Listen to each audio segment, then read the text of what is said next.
करें। अब ये एग्जाम पैटर्न जो 150 नंबर का पेपर है, ठीक है ना, 150 नंबर का पेपर है आपका, सारी बातें करेंगे, बुक्स कौन सी पढ़ें नहीं पढ़ें क्या करें।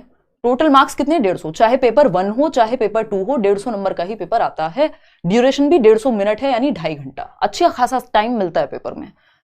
मोड क्या है, OMR शीट यानी ऑफलाइन पेपर होगा। ये इस बार बहुत बड़ा रीजन रहा कि कई सारे लोग गलत गोले भरने की वजह से, स्पीड प्रैक्टिस की कमी की वजह से इस चीज में लैग किया, क्योंकि हमें आदत हो गई है फोन पे पढ़ने की, या फिर मोबाइल उसमें लैपटॉप में मॉक टेस्ट देते हैं हम लोग। लेकिन OMR मैंने प्रॉपर शेयर की थी इस बार कि आप प्रैक्टिस कर लीजिए, 3 प्रैक्टिस 7 प्रैक्टिस, जितनी शीट आप प्रैक्टिस कर लें उतना अच्छा है, ठीक। नेगेटिव मार्किंग इस एग्जाम में होती नहीं है, क्वालिफाइंग एग्जाम है, किसी से कोई कंपटीशन नहीं है, आपका अपने आप से कंपटीशन है। आपको 150 में से 90 नंबर लाने और 82 नंबर लेकर के आने, यदि आप किसी भी कैटेगरी से हैं, ठीक है। EWS इसमें चलता नहीं है, क्योंकि नौकरी वाला एग्जाम नहीं है। एक चीज मैंने नोट डाल करके लिखी हुई है कि सिलेबस जो है वो डिफाइंड है, यानी अगर आप DSSS में जाएंगे, अगर आप किसी और एग्जाम में जाएंगे कॉम्पिटेटिव, तो डिफाइंड होते हुए भी, या कई बार सिलेबस गिवन होता है लेकिन कई बार चीजें इधर उधर चली जाती हैं। लेकिन सीटेट के साथ ऐसा है कि प्रॉपरली डिफाइंड सिलेबस है, एक एक पॉइंट लिखा हुआ मिल जाएगा, और अगर आप उसको अच्छे से कर ले रहे हैं तो काम आपका बन जाएगा। लाइफ टाइम वैलिडिटी आप जानते ही हैं कि एक बार आपने सीटेट क्रैक किया, जीवन पर्यंत काम खत्म, अपना नौकरी लीजिए, आगे बढ़िए, बात खत्म। लगभग हर एक स्टेट में सीटेट चल जाता है, यानी देश भर के ज्यादातर जो राज्य हैं वो सीटेट को एक्सेप्ट कर लेते हैं, अगर उनके राज्य का टेट आपने क्वालिफाई ना भी किया हो तब भी, ठीक है बात। तो ज्यादातर में, 1-2 स्टेट्स में अभी थोड़ा सा पंगा है, जो लोग मना करने लग गए कि नहीं आपको हमारे स्टेट का टेट क्लियर करना पड़ेगा, लेकिन देश भर में ज्यादातर एग्जाम में आप बैठ पाएंगे अगर सीटेट आपका क्लियर है तो।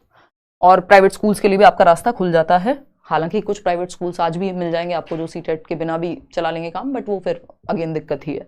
तो डिफाइंड सिलेबस है, इसको ध्यान में रखना है, ये लाइन ध्यान में रखनी है कि डिफाइंड सिलेबस है, तो सिलेबस को प्रॉपरली पढ़ेंगे हम।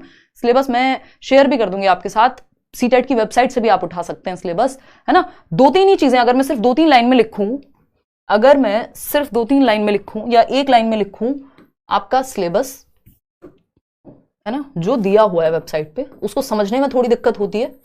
सिलेबस, PYQs क्या है, प्रीवियस ईयर क्वेश्चंस, वो भी कौन से पढ़ने हैं उस पर भी आएंगे। NCERT बुक्स, दैट्स इट, खत्म, कुछ नहीं है, इतना ही है बस, चौथी चीज है ही नहीं, यही 3 चीजें हैं, syllabus, previous year questions, NCERTs, that's it, खत्म। इसी में आपका पेडागोजी आ जाएगा, इसमें सब कुछ आ जाएगा फिर आपका, क्योंकि सिलेबस में ही गिवन है, ठीक है ना। तो आएंगे इस पे भी, समझते हैं कहानी क्या है।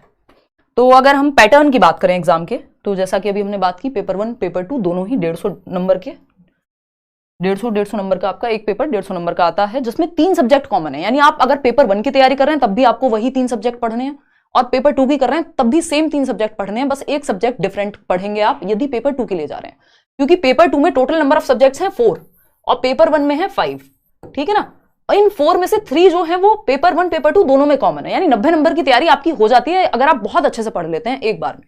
यानी CDP कॉमन है 30 नंबर की, जो बाल विकास एवं शिक्षण शास्त्र जिसको हम कह रहे हैं। लैंग्वेज 1 यानी आपने हिंदी या इंग्लिश ली होगी। लैंग्वेज 2 जो भी आपने ली है, मैं अज्यूम करके चल रही हूं कि आपने यहां पे भी सेम ही लैंग्वेज ली होगी। लेवल में ज्यादा अंतर कुछ खास देखने को नहीं मिलता, सिलेबस सेम है, बशर्ते आपने अच्छे से पढ़ा हो तो आपको पता भी नहीं लगेगा कि आप पेपर 1 का क्वेश्चन कर रहे हैं कि पेपर 2 का क्वेश्चन कर रहे हैं। अभी पेपर 1 का कल परसों क्वेश्चन सॉल्व कराया था, पेपर 2 भी मैं जल्दी ही कराऊंगी, आपको पता लग जाएगा, जिसकी तैयारी अच्छी है उसको समझ में आएगा।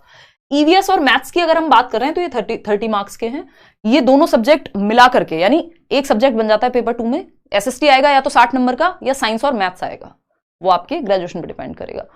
तो ये एक बेसिक सी बात हो गई। अब ये जो CDP लैंग्वेज हैं दोनों, पहले इनकी बात कर लेते हैं कि 90 नंबर की तैयारी कैसे करें, फिर उसके बाद आगे चलेंगे, ठीक है ना, कि इन तीनों की तैयारी हम कैसे करेंगे।